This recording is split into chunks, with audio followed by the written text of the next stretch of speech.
Bonjour à tous, bonjour à toutes, bienvenue dans cette nouvelle émission L'univers des sciences. Aujourd'hui, comme la semaine dernière, les mystères des trous noirs, deuxième partie. Bonjour Jean-Pierre Luminet. Bonjour, heureux de vous retrouver.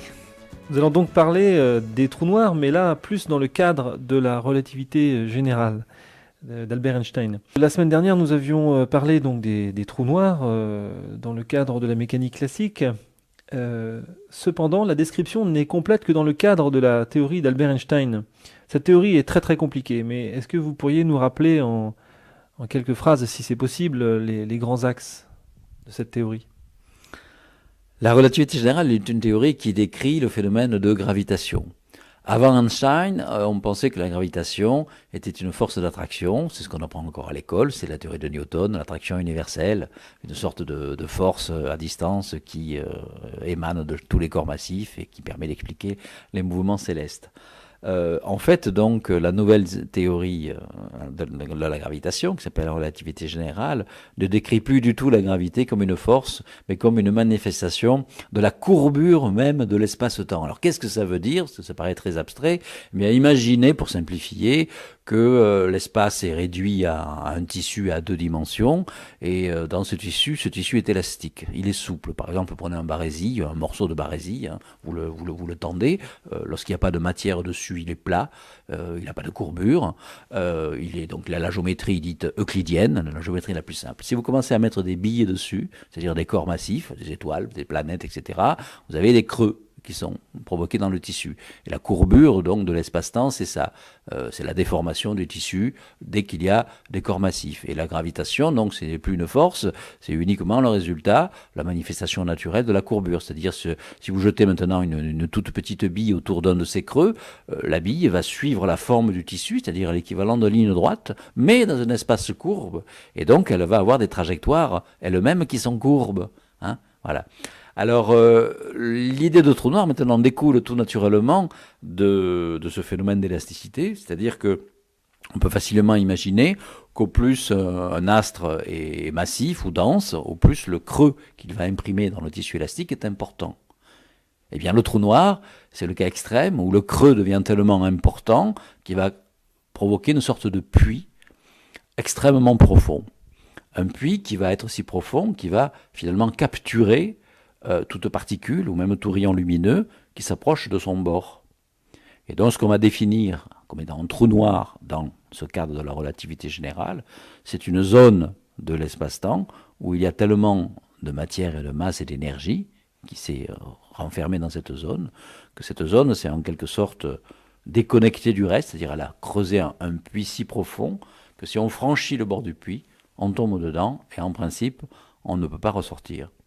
Alors la spécificité de ce type d'objet, c'est que contrairement à des étoiles très denses comme les naines blanches ou les étoiles à neutrons, qui marquent la fin de la vie de la plupart des étoiles, et qui ont une surface solide, le trou noir, lui, n'a pas une surface solide. C'est-à-dire, c'est vraiment une frontière de l'espace-temps dans lequel vous pouvez rentrer sans aucun obstacle, mais une fois que vous êtes rentré, vous ne pouvez pas sortir. Un peu comme finalement, effectivement, le bord d'un puits, le bord immatériel d'un puits. Vous franchissez le pas fatal, vous rentrez dans le puits et vous êtes astreint à tomber au fond du puits. Moi, naïvement, je pensais que le trou noir avait vraiment une frontière matérielle. C'est pas le cas alors?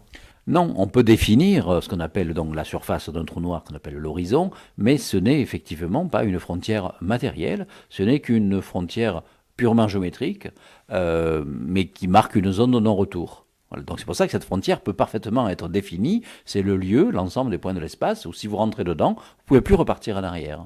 Et que se passe-t-il si un vaisseau spatial approche un trou noir à une distance assez faible quand même? Oui, alors, puisque donc l'espace-temps est extrêmement déformé au voisinage d'un trou noir, qu'est-ce que ça veut dire que l'espace d'abord est déformé?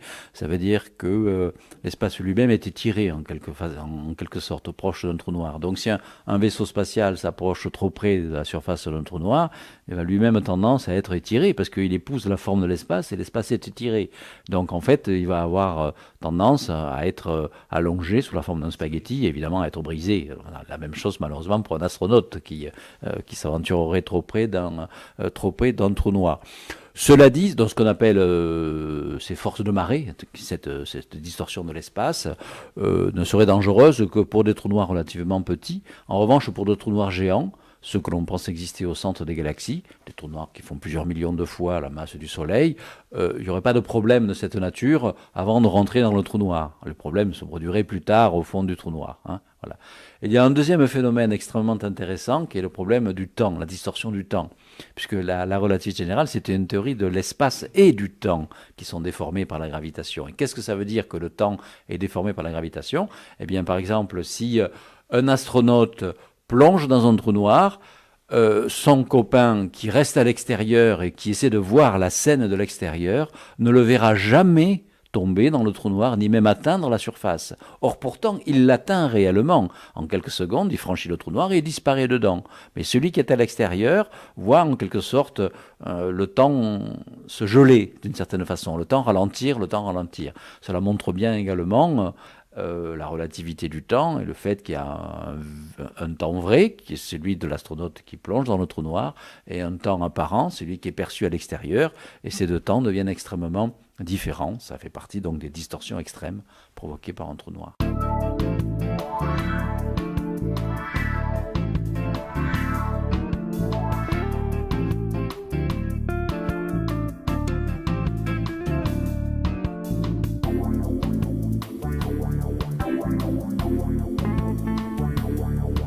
L'univers des sciences, RCF.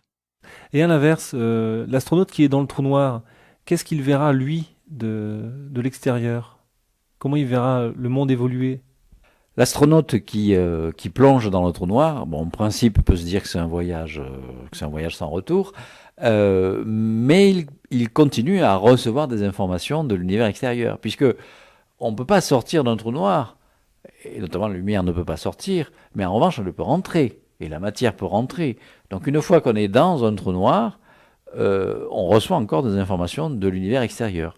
Alors évidemment, le paysage extérieur est extrêmement déformé par la gravité, mais on reçoit quand même la lumière des étoiles lointaines et ainsi de suite. D'ailleurs, avec certains de mes collaborateurs, on a fait récemment des simulations numériques où on a calculé l'aspect qu'aurait le ciel extérieur lorsqu'on se trouve à l'intérieur d'un trou noir. Avant évidemment de disparaître au fond définitivement, on a le temps de regarder en dehors du trou noir et de voir effectivement l'univers extérieur extrêmement déformé. Mais le problème, c'est que une fois qu'on a rentré dans le trou noir, on est en principe inéluctablement attiré par la courbure de l'espace-temps au fond du puits. Et la grande question qui n'est pas encore résolue, c'est de savoir est-ce qu'il y a vraiment un fond au puits des trous noirs. S'il y a un fond, on est écrasé dans ce fond, comme une sorte de nœud qui bloquerait l'espace-temps qu'on appelle une singularité. Et si on est écrasé dans ce nœud, ça veut dire qu'évidemment, on ne peut pas survivre au voyage. Mais il y a une autre possibilité, selon laquelle le fond pourrait ne pas être bouché et connecter en fait le fond d'un trou noir à une autre région de l'univers, peut-être même à d'autres univers, par l'intermédiaire de ce qu'on appelle un trou de verre. Il y a un théorème de la physique, un trou noir n'a pas de poils. Alors, c'est plutôt rigolo comme appellation. Qu'est-ce que ça veut dire, un trou noir n'a pas de poils? Parce qu'on s'en doutait bien, un trou noir n'a pas de poils. Oui, alors pour un théorème de la physique, c'est vrai que la formulation paraît assez étrange. Elle est due une fois de plus, je parle de la formulation, mais pas le théorème, à John Wheeler, celui qui a donné justement déjà le nom de black hole, de trou noir à ces objets. En fait, c'est pour signifier la propriété sans doute la plus spécifique d'un trou noir, c'est que un trou noir peut être fabriqué à partir de n'importe quoi. Bon, évidemment, normalement, ça se forme avec des étoiles, hein. Les étoiles, c'est du gaz avec une certaine composition chimique, etc., etc.